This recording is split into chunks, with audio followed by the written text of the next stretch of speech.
Right now, Pittsburgh's best sports show is about to begin. Call us or tweet us. We've got things to talk about on the Ireland Contracting Nightly Sports Call, powered by FanDuel Sportsbook. All right, Ken, thanks very much, and good evening, everyone. Welcome inside the Fan Cave. Call us at 412-575-2600. Lots to get into and a lot of postponements to tell you about because the Penguins, while they played in New York, we're going to stay overnight and then fly home to play the Devils tomorrow. That's not happening now because the Devils have a case of COVID going on. They had some people on that list, and that list just grew to 10, so they have now canceled this week coming up, and that means 2 games against the Penguins. The Penguins will be back in action against the Islanders then on Saturday night, it would appear, unless something happens there. And we just got word shortly that Pitt and Florida State will be postponed on Saturday. Now, originally that game was on Saturday. Now it's the game against Virginia Tech, and that'll be at the Pete on Wednesday. That game is still on, but the Florida State game is off in this COVID conundrum we are now in. Anyway, let's welcome in Chris Mueller from the PM team up at 93.7 The Fan, who's here tonight to take your calls and offer his opinions. And, man, this Penguin situation, Chris, you know, the top 6 still not doing enough in my view. They were healthy, they played, they have injuries, no question. But I thought if you give up just a couple of goals, not counting an empty netter, you should have enough firepower to beat a team like the Rangers. They didn't do it tonight, and it's a regulation loss.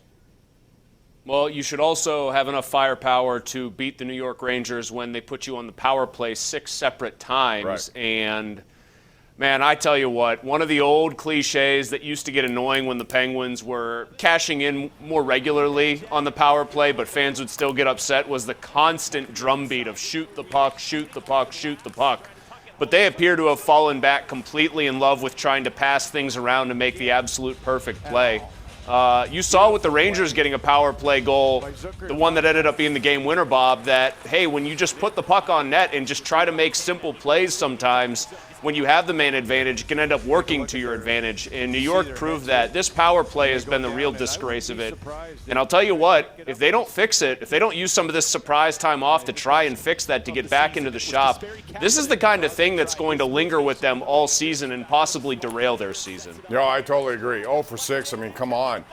They were just guilty of over. They always do this, and this is the case. You got a team that pass. Yeah, and you have D'Angelo, who's not going to be there anymore. You had the other guy, Kako is out with the COVID situation, so they were there shorthanded a bit as well, and the Penguins just couldn't do anything, and they had opportunities multiple times, and they just couldn't get it done. So they'll come home, get a couple of days off, which should help them with the injury situation. By the way, Brian Dumoulin was put on the injured reserve list today, so they got guys who are going to be out for a longer period of time. The good news today from Mike Sullivan is that Chris Letang is only day-to-day and not week-to-week. All right, now here's the other interesting story of the day, Chris. Adrian Clem is reportedly going to be the new Steelers offensive line coach. Now, they brought in guys to interview from outside the organization, but once again, they go inside the organization here, and it was Munchak who left. It was Surrett, his assistant, who got the job. Surrett gets fired, and now it's Clem, who was Surrett's assistant, gets the job. I expected them to hire from outside, not inside, with all due respect to Adrian Clem. I don't know how much respect Adrian Clem deserves. He's only been an assistant for 2 years at the NFL level. It didn't take much Googling to find some rather unsavory stories about his time at UCLA that involved he and Jim Mora Jr. both getting sued because of things that went on when he was with that program. He was also hit with a show cause penalty by the NCAA several years ago and was out of work until the Steelers tabbed him. So I don't know if he deserves a whole lot in the way of respect. This is stuff, by the way, that's really being stuff that comes to light at this point because his profile just got raised significantly. But forget about all that for a second. This is a bad sign. So they either went looking for a more qualified candidate, perhaps somebody with more experience outside the organization, and were rebuffed, or people didn't think that it was an attractive enough job. I mean, this is the Steelers we're talking about.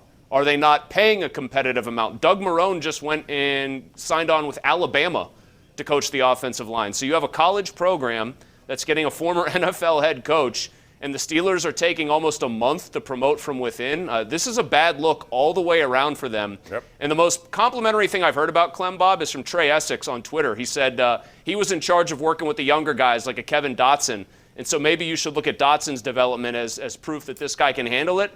If Dotson developed so well, why didn't the Steelers play him very late in the season? Like, if they felt like he had come along a lot under Clem, why wasn't he in the lineup? I mean, nothing adds up here, really, for me. Yeah, and you hit about the salary. You know, Doug Marone's probably making more than he's making, and that shouldn't be the case when you're talking about. But Alabama pays. They bring in these guys all the time, and they give them a lot of money. Much more so sometimes in positions like this. So we'll find out as time goes on, but it doesn't look like the right move, at least based on everything we know at this point. We're going to take a break, come back with your phone calls. It's 412-575-2600. Give us a call. You can also tweet us at KDPump, at Chris Mueller, PGH. We're just getting started. It's the Ireland Contracting Nightly Sports Call here on Pittsburgh CW.